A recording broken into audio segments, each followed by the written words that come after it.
Supreme court में इस पर रोक लगवा दी।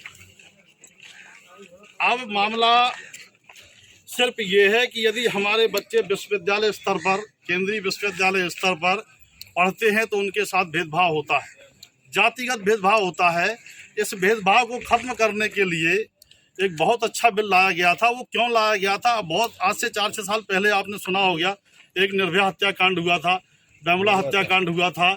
ऐसे जघन्य अपराध हुए थे। ऐसे अपराधों को रोकने के लिए माननीय सुप्रीम कोर्ट ने ही पहले कहा था कि एक ऐसी गाइडलाइन बनाए केंद्र सरकार जो कड़ाई से कठोर हो, जिससे कि जो लोग ऐसा अपराध करते हैं वो आगे अपराध ना करें। तो केंद्र सरकार ने गाइडलाइन बना करके बिल पारित करके लागू करने की जो कोशिश की, लेकिन केंद्र सरकार ने उसमें एक बहुत बड़ी खामी छोड़ दी।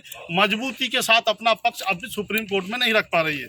इस सबके समर्थन में SC, ST, OBC संपूर्ण भारत में इसके समर्थन में लागू करवाने के लिए जगह जगह आंदोलन और ज्ञापन दिए जा रहे हैं।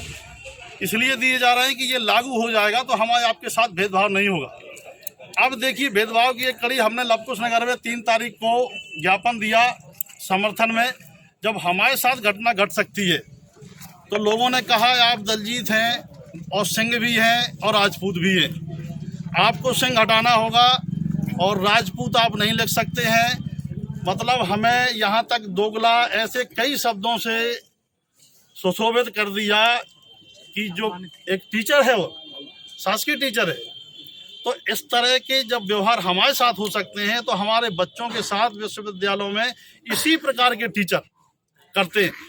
पूरा समाज दोषी नहीं होता, मैं ये नहीं कहता हूँ कि पूरा समाज दोषी हो। हर समाज में ऐसे कुछ नासूर होते हैं कि जो पूरे समाज को गंदा करने का काम करते हैं। तो ये बिल जो लाया गया, कानून लाया गया, इन्हीं सब प्रवृत्तियों को रोकने के लिए लाया गया है।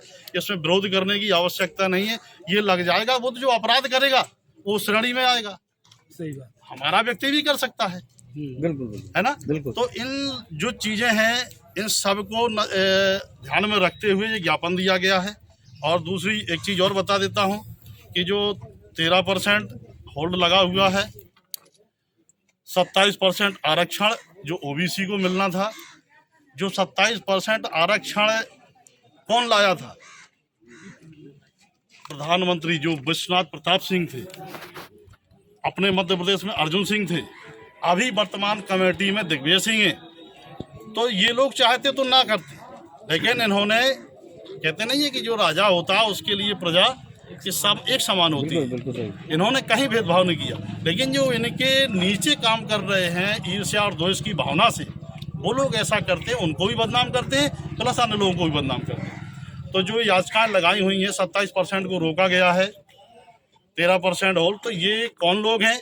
वो समाज को आगे नहीं बढ़ने देना चाहते, भारत का विकास नहीं होने देना चाहते हैं, वो ऐसे लोग हैं। तो उससे पूरा समाज बदनाम होता है। इस तारतम्य में हम लोगों ने ज्ञापन दिया है और 11 तारीख को दिल्ली में माननीय चंद्रशेखर भैया के नेतृत्व में हजारों लाखों की संख्या में लोग चक्का जाम करेंगे और लागू करवाने के लिए पूरा कोशिश करेंगे, चाहे महीनों लग जाए, चाहे 6 महीनों लग जाए। तो तैयारी चल रही है।